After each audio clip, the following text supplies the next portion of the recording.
Hello students, today's topic P block elements, 16th group elements, hydrides, oxides and halides of oxygen family, preparation and properties of oxygen, types of oxygen. So in today's class, we discuss about hydrides, oxides and halides of 16th group elements, preparation and properties of oxygen, types of reactivity of 16th group elements with hydrogen. These elements they react with hydrogen to form respective hydrides. For example, oxygen reacts with hydrogen to form water. Water is a colorless, tasteless, waterless and transparent liquid. On the other hand, sulfur, the second element of the group, combines with hydrogen to form sulfur dioxide, to form hydrogen sulfide. Hydrogen sulfide is a colorless gas with a rotten egg smell. It gives a foul smell, that is unpleasant smell. Water has a less volatile nature, that means it evaporates to less extent when compared to other hydrides of the group, since it has a hydrogen bond and the boiling point of water is 373 Kelvin. Since water has a hydrogen bond and due to which the molecules are associated with each other, and hence water is referred as associated liquid. The volatile nature of remaining hydrides decrease from hydrogen to hydrogen telluride.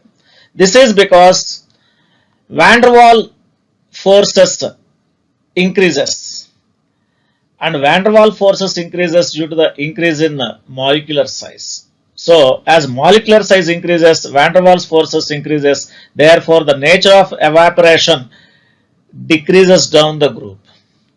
Now let us see hydrides. Hydrides of 16th group element are acidic in nature. They release H plus ion in the presence of water or moisture. Thus H2S plus water gives hydrogen sulfide and hydronium ion. Hydrogen sulfide gives another H plus ion, that is hydronium ion, in the presence of water, and we get sulfide ion. Thus H2S is a diprotic acid and it is a weak acid. The acidic nature increases from hydrogen sulfide to hydrogen telluride.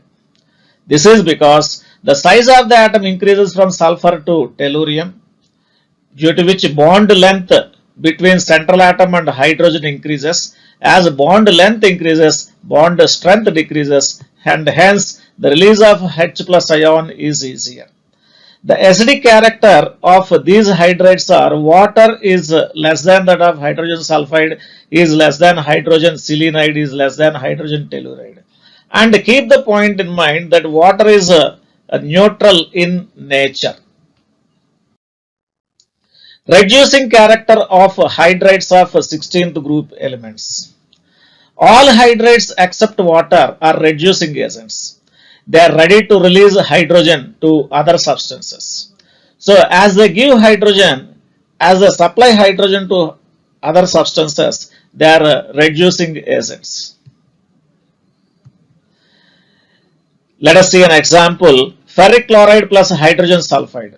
When hydrogen sulfide gas is passed through ferric chloride solution, we get ferrous chloride and HCl gas and of course sulfur. Here ferric chloride is reduced to ferrous chloride. That is, the reduction is due to the decrease in oxidation number from +3 to +2. Reducing character increases from hydrogen sulfide to hydrogen telluride. This is because the size of the atom increases down the group, therefore the bond length between central atom and hydrogen increases and bond strength decreases. As the bond strength decreases, hydrogen can be released easily. Therefore, the ability to release hydrogen is more, and hence reducing nature of hydrides increases. So we can have some information of hydrides in the table. Hydride name, water, hydrogen sulfide, hydrogen selenide, and hydrogen telluride. The melting points of water is highest because the presence of hydrogen bond, and we just now we discussed that it is referred as a associated liquid. The melting point increases from hydrogen sulfide to hydrogen telluride, and boiling point also increases from hydrogen sulfide to hydrogen telluride because of the increase in van der Waals forces. The bond angle on water between oxygen and hydrogen is 104 degrees, whereas in other hydrides the bond angles are N92, 91, 90 respectively in H2S, H2Se, H2Te. And enthalpy of formation of water is highest, whereas for other substances it is given here. Reactivity of 16th group elements with oxygen. All these elements react with oxygen to form oxides of the formula EO2, EO3. EO2 are referred as dioxide and EO3 are referred as trioxides. The dioxides are SO2, SeO2, TeO2, sulfur dioxide, selenium dioxide, tellurium dioxide. Sulfur dioxide is gas with a characteristic pungent smell.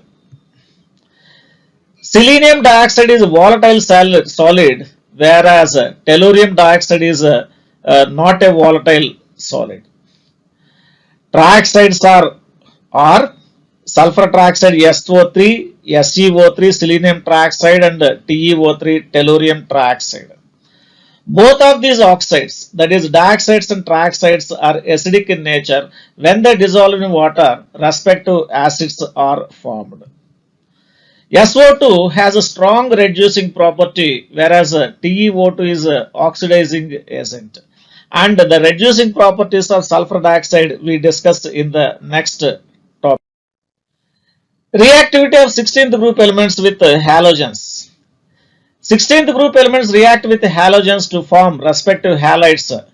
They form dihalides, tetrahalides, and hexahalides of the form EX2, EX4, EX6, where E is the chalcogen, that is 16th group element, and X is the halogen. These halides are prepared by direct reaction between chalcogen and halogen. Sulfur combines with fluorine to form sulfur hexafluoride, combines with chlorine to form sulfur monochloride. Tellurium reacts with chlorine to form tellurium tetrachloride, and tellurium reacts with iodine to form tellurium tetraiodide.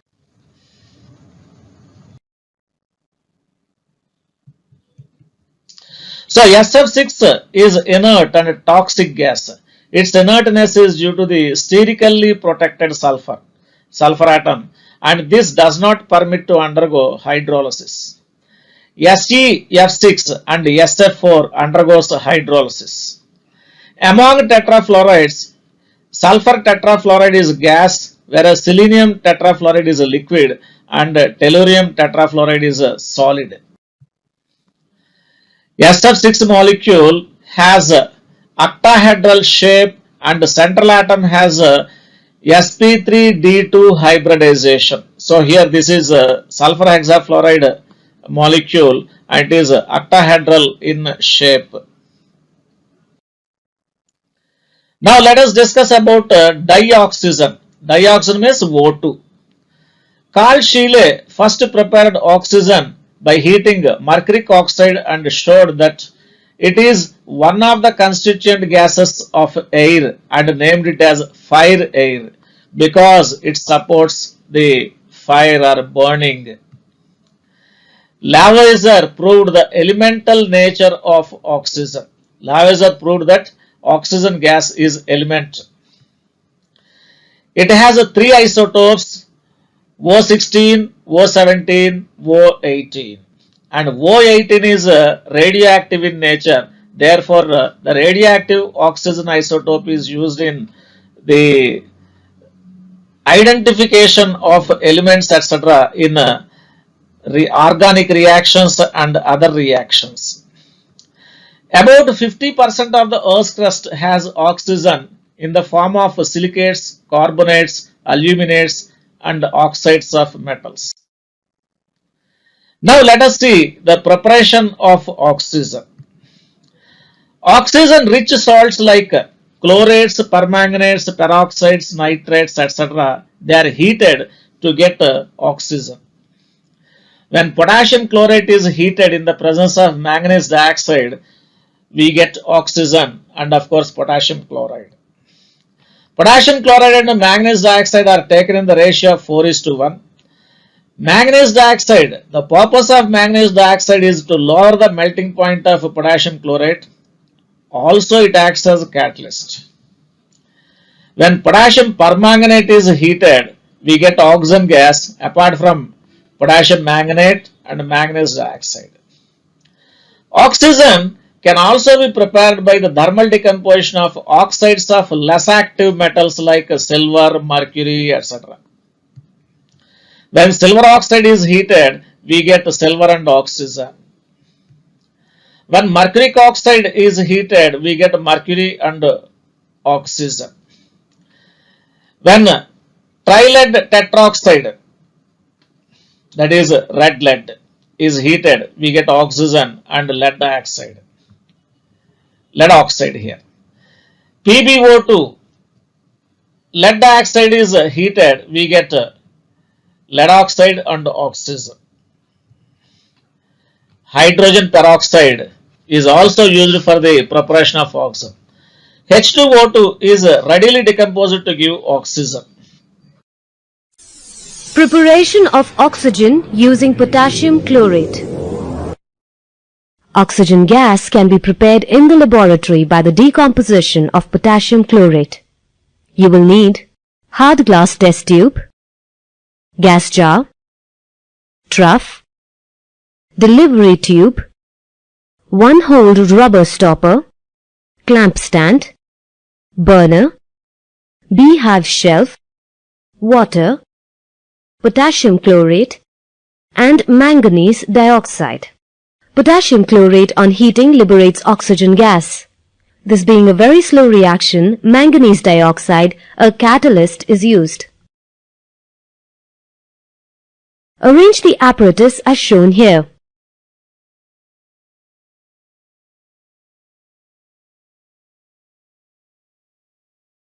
Take a mixture of potassium chlorate and manganese dioxide in the ratio of 4:1 by weight in a hard glass test tube.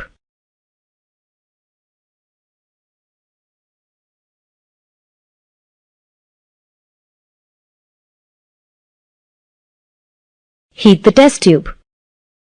Oxygen gas is liberated. Oxygen gas is collected in the gas jar by the downward displacement of water. Take care. The experiment should be conducted carefully. It can be dangerous if the heating is not done gently and cautiously. The reaction that takes place is displayed on the screen. Manganese dioxide is a catalyst in the reaction.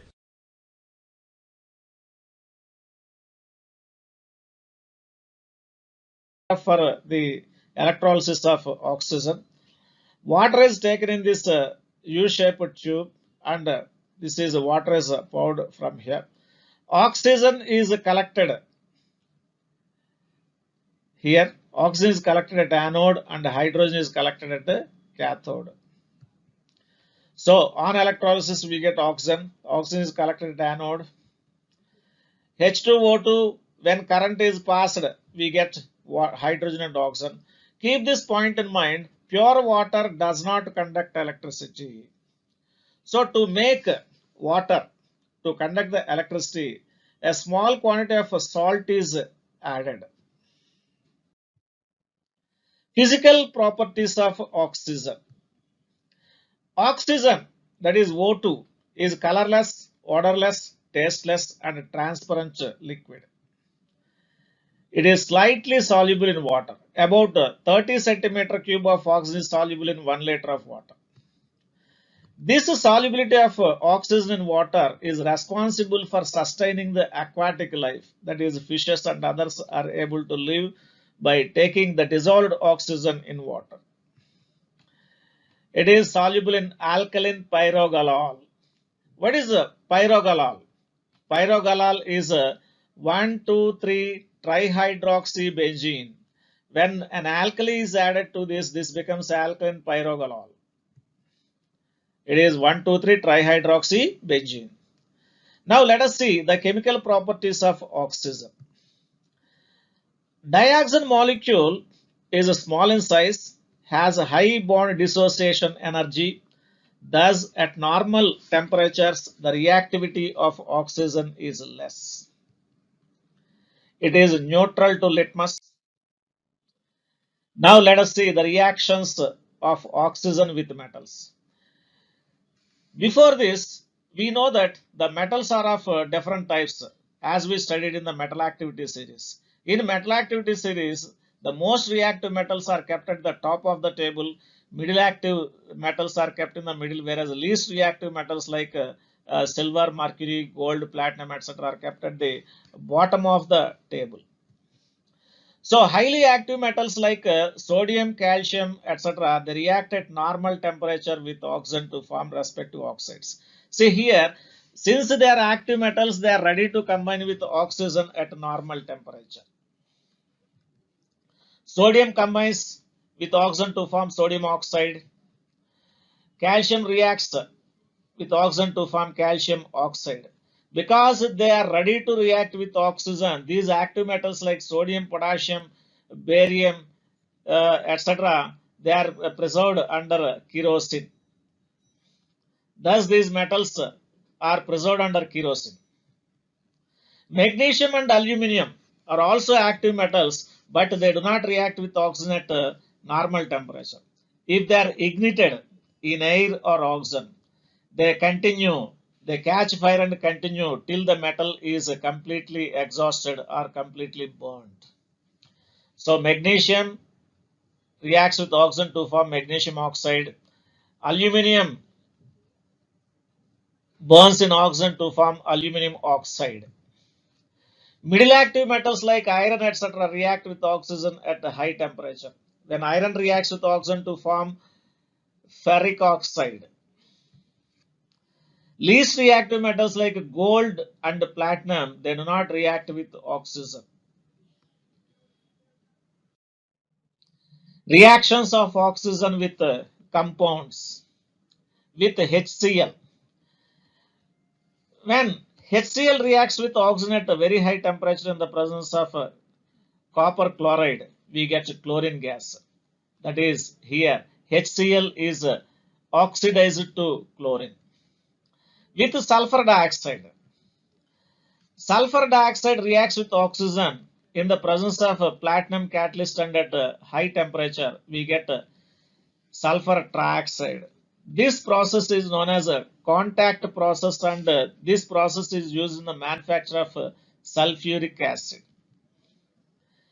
Reaction with metal sulfides. So zinc sulfide reacts with oxygen to form zinc oxide and form sulfur dioxide. So these reactions are used in the extraction of metals from their ores. That is, the sulfide ore is roasted well. These reactions are also called as roasting. Sulfide ores are roasted in the presence of oxygen, therefore we get oxides. So reduction of oxides is easier.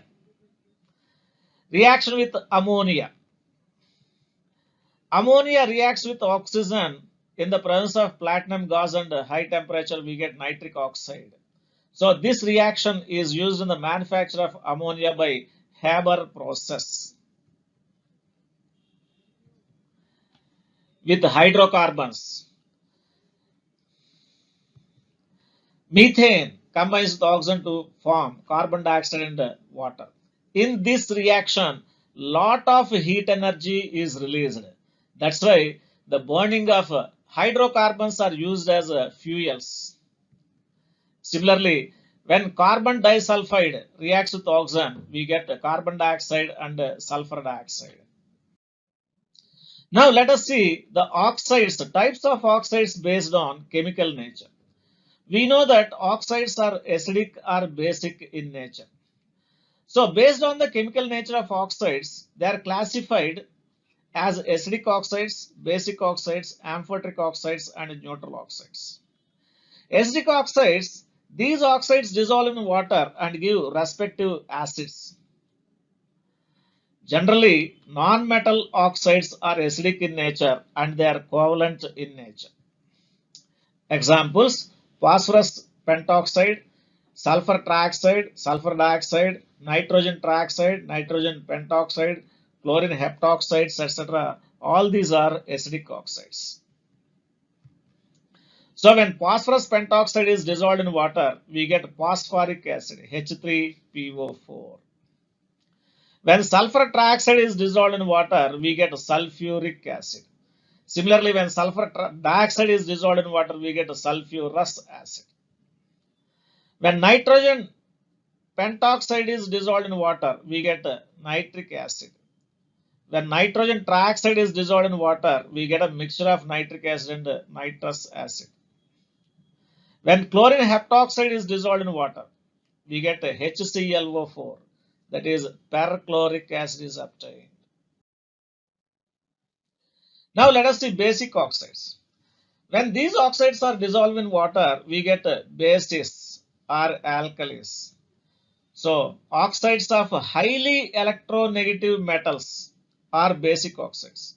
Highly electronegative metals means oxides of first group and second group metals like sodium oxide, potassium oxide, rubidium oxide, cesium oxide, calcium oxide, strontium oxide, barium oxide, etc. When sodium oxide is dissolved in water, we get sodium hydroxide, which is referred as caustic soda. When potassium oxide is dissolved in water, we get potassium hydroxide, caustic potash.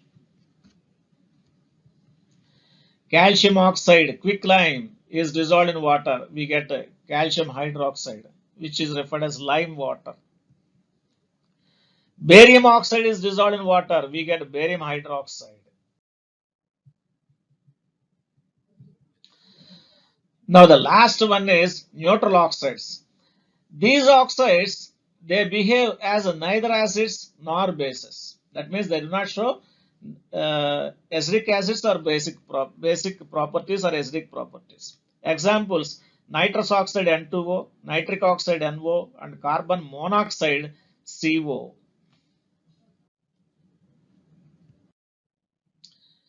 Now let us see the classification of oxides on the basis of oxygen content. So the first one is normal oxides. Normal oxides means they contain oxygen atoms as permitted by the normal oxidation state, that is -2. Examples: magnesium oxide, calcium oxide, water, aluminum oxide, etc. The other type is polyoxides. Polyoxides, they contain oxygen atoms different than those permitted by the normal oxidation number. Again, polyoxides are of two types. Peroxides. In peroxides, two oxygen atoms are linked with a single covalent bond, and the oxidation number in peroxides is -1. Examples: H2O2, hydrogen peroxide, sodium peroxide, barium peroxide. The other type is superoxides. In superoxides, the O-O bond has oxidation number as -1/2. Examples of superoxides are potassium superoxide, rubidium superoxide. The third type is suboxides. Suboxides means they contain less amount of oxygen than required for satisfying the oxidation number. Example: nitrous oxide N2O and tricarbon dioxide C2O3. And the last one is mixed oxides. Mixed oxides are actually they are the mixture of two simple oxides. For example, Pb3O4 is a mixture of PbO and PbO2.